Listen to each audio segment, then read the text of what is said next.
What's up, ladies and gentlemen? It's Aeron. It's time for an AEW Dynamite review. It's been a long time, I'll be honest with you. Haven't watched the product for a long time, but I've been slowly getting back into it. Mostly because my boy Pac, who I believe to be one of the best wrestlers of all time and definitely my favourite wrestler in AEW, has been very successful. He's the All-Atlantic champion. He's also 1/3 of the Trios champion. So, of course, gotta watch this. He's in the main event. And I'm sure AEW Dynamite wouldn't disappoint, would it? Expect disappointment and you will never get disappointed. Rapid fire review begins now. AEW Dynamite opens in Toronto, Canada for the first time ever with Renee Piquette. A magnificent pickup. This woman is beautiful. She's smart. She's intelligent. Most importantly, she is a high quality professional. A great interviewer. A great presenter. She is a massive upgrade from Tony Schiavone, who is a corpse at this point, and the Lego brick headed fuckface with the glasses. No idea what his name is. Utterly fucking useless, that guy. The backstage interviewer. Useless. Have Renee Piquette do all of this stuff and get rid of the rest of them because she is fucking phenomenal. And of course she interviews Christian Cage, who's very over because they're in Canada, and even though he's injured, he of course gives his endorsement to Luchosaurus, who then faces Jungle Boy, who, it has to be said, has very good theme music. This match is absolutely fine, not really understanding why there's a table involved. Don't actually remember it being a no disqualification match or a tables match, so no idea why the match wasn't stopped from the table bump. Luchosaurus does pick up the win though, further cementing this idea that he's going to be a mega heel going forward. There's a lot of big men in this company and he could have the potential to make a difference. Like the get up, like the darker side of him without the less sort of cartoony dinosaur shit. Unfortunately for Jungle Boy, same old story though. Every time he feels like he's getting traction, he gets cut off by the legs, and it almost feels like this company just doesn't believe in him as a mega babyface. And that's a real shame because in 3 years he's proven himself to be one of the better ones, and yet we persist on using other guys in that babyface position, albeit some who have delivered, some who have not. Ward Joe is out next. Had absolutely no idea these guys were a tag team, if I'm being honest. Love Samoa Joe. Really like the upside to Wardlow. Don't think he's there yet. But I do like them as a pairing as well. Big powerhouses, meaty hosses, which we love at the Wrestle Plug. And they're facing a couple of jobbers from the factory fucks. Nobody cares about them. The Onion with a haircut, QT Marshall introduces them. I just don't give a shit, if I'm being honest. They make very quick work of them. And the only thing that really stood out to me from this match was that beautiful Swanton Bomb. When you see someone like Wardlow do a Swanton Bomb like that, which, let's be honest, is infinitely better than Jeff Hardy's. Great stuff. Great stuff. Very, very cool. At the end of the match, Brian Cage comes down and then audibly shouts at everybody, going, it's kind of like Scott Steiner with even more of a mental disability, if that's possible. No real clue what the fuck he was on about, other than the fact that he basically wants a shot at Wardlow. This faction looks shit as well. Don't get it. Apparently it's something to do with Ring of Honor. Okay.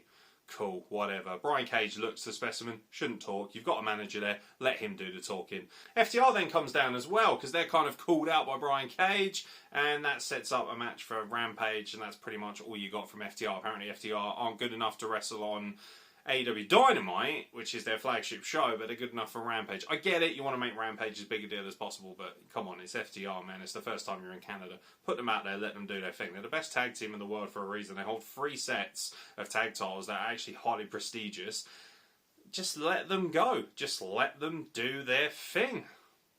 I got excited to see Swerve Strickland. I got to be honest, I am enjoying the Scissor Me Daddy stuff. I think that's very funny. It's very entertaining. I like the nod to Stationary. I love the fact as well that there's been a little bit of camaraderie, a bit of fun. You know, on Raw, Corey Graves said during the DX reunion that, oh, the other guy's missing. He's busy working on Stationary somewhere else. And then, of course, Taz references that on commentary. It's good stuff. That's good. It doesn't always have to be toxic. It doesn't always have to be cheap shots. Sometimes you can have a little bit of fun with it and enjoy yourselves. Wrestling, after all, should be enjoyable, at least for the most part. The match itself was fucking awful, I thought.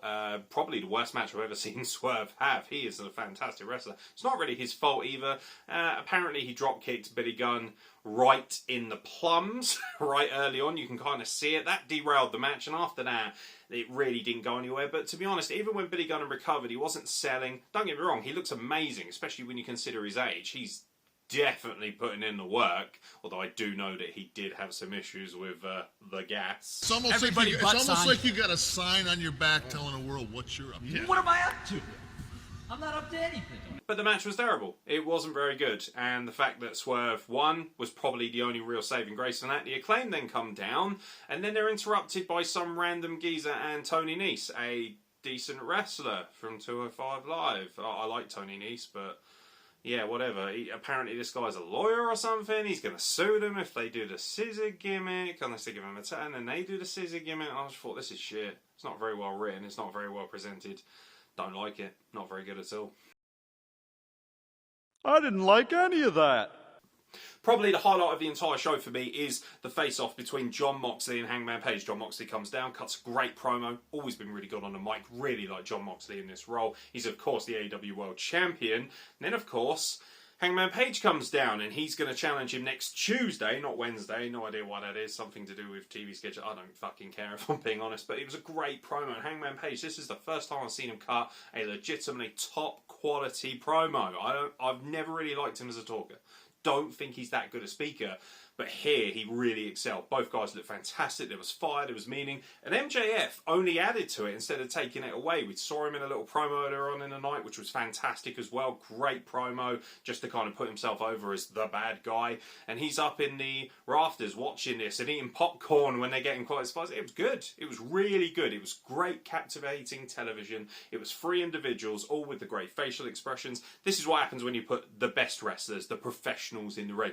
There's such a disparity for me between the superstars in AEW and the rest of the roster. These guys, they looked like a massive cut above. That's not a bad thing. Problem is, there's too much of a disparity, in my opinion, between them and the rest of the pack. That being said, this itself was utterly fantastic. Really enjoyed it. And I'm actually really looking forward to seeing what Moxley and Hangman Page do next week. Bryan Danielson challenges Chris Jericho for the Ring of Honor World Championship. We all know what Ring of Honor means to Bryan Danielson and the fact that he's a former champion. He's probably their greatest champion of all time. He's definitely probably the most recognisable talent that they ever had, alongside, of course, CM Punk and Samoa Joe. There's a lot of names there, but Bryan Danielson's the guy I remember. He's the guy who got me into Ring of Honor. He challenges Chris Jericho, who is, of course, the Ring of Honor World Champion.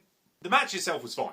Excellent. Once again, Bryan Danielson proves that he can have an incredible match with anyone. That's not to say Chris Jericho isn't amazing. He obviously is. But he's definitely on the backside of his career. Full credit to him, though. He looks in amazing shape. Last time I saw Jericho really wrestle, other than I did watch his match with Claudio Castagnoli, but before that, I did notice that he had ballooned in weight, and he just looked out of shape. And to be fair, he looks fantastic. And he was more than serviceable in this match. It was a great match. What made it extra special was having Aeron Riccaboni on commentary, because he is fucking fantastic, infinitely better than Excalibur, infinitely better than Tony Schiavone. Love Taz, by the way, he's amazing on colour as well. William Regal was also on commentary for this, hyping up the fact that, Bryan Danielson's part of the Blackpool Fight Club, or whatever it is, Combat Club, excuse me. That was great. That's what elevated it. That's what made it feel like a star power matchup. Little bit surprised this wasn't the main event. Obviously, the result of the main event is probably why they put it on last. But for me, this was a fantastic match. Really enjoyed this. Daniel Garcia comes down. You're thinking, oh, is he going to turn? No, sticks with the sports entertainment brand. And, of course, takes out poor Bryan Danielson with the belt. And that gives Chris Jericho the advantage to pick up the win and retain the Ring of Honor World Championship after shenanigans. That's fine. That's absolutely fine.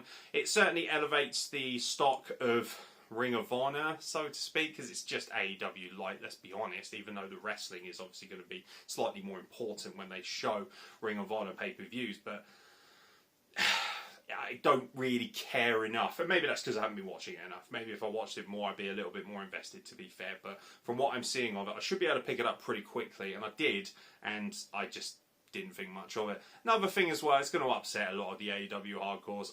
I'm not really seeing what the big fuss about Daniel Garcia is. Great wrestler, not much of a character, not much of a promo, bit boring, bit bland, looks like a creator wrestler with a tank top on. I'm not that bothered, sorry. Sorry everyone, just not my cup of tea. Women's tag team match. Toni Storm, the interim women's champion, tagging up with Hikaru Shida, who I haven't seen in, I don't know, 2 years.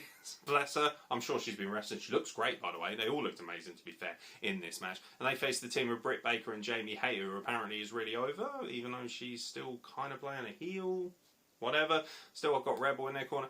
This kind of sums up my problem with AEW's women's division. Last time I was watching it fairly regularly, Britt Baker was doing exactly the same thing. She hasn't changed. She hasn't improved. Okay, great. Where's the evolution of the character? Where's, she's still got the same manager. I like Rebel, but she's a bit boring if I'm being honest. Jamie Hayter's cool. Really like Jamie Hayter, obviously. Just down the road, trained at the same school that I did. I love Jamie Hayter. This match was fine.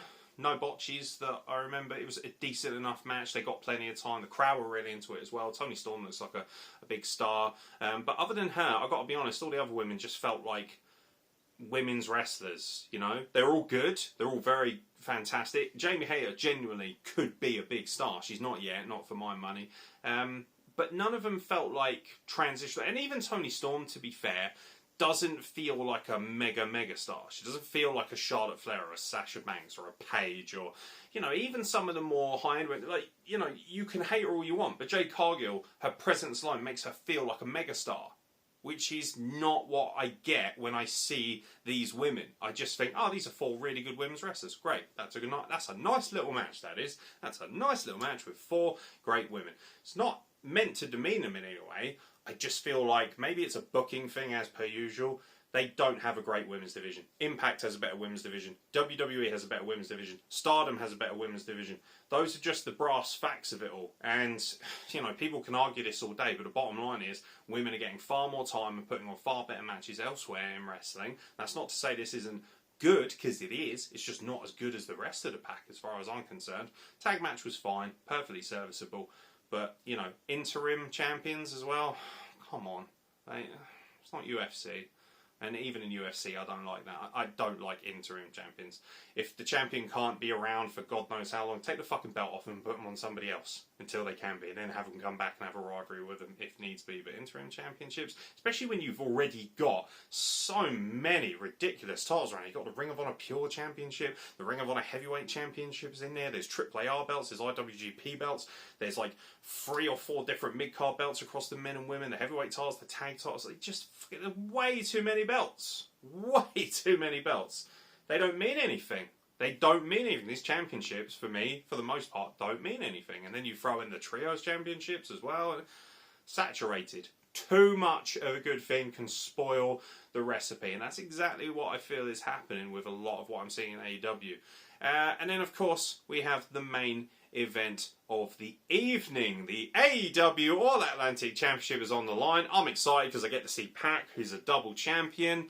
And then they do what they always do, which is, I thought, okay, this is a fine evening. There's still plenty of things that are wrong with the product, but there's loads of things that are great with it as well. It's a decent enough watch. And then you see this.